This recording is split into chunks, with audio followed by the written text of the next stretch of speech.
Grupa Wyszehradzka obchodzi 30. urodziny. Pokonaliśmy w tym czasie długą drogę. Dołączyliśmy do NATO i Unii Europejskiej. Ale przede wszystkim zbudowaliśmy przyjaźń pomiędzy 4 narodami. Naszą współpracę rozpoczęliśmy już w XIV wieku, a jej współczesny rozdział otworzyły spotkania opozycjonistów w latach 70.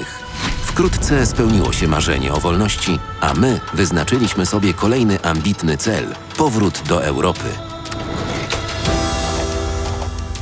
15 lutego 1991 roku podpisana została Deklaracja Wyszehradzka.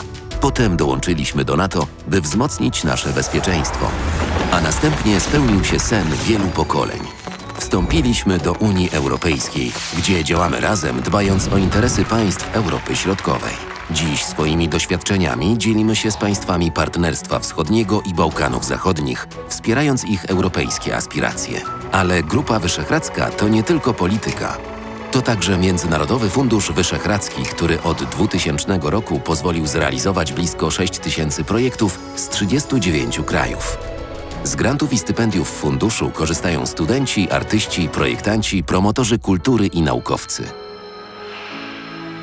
Za te i za kolejne lata współpracy Grupy Wyszehradzkiej w roku polskiej prezydencji dziękujemy, dakujem, köszönöm, dziękujemy.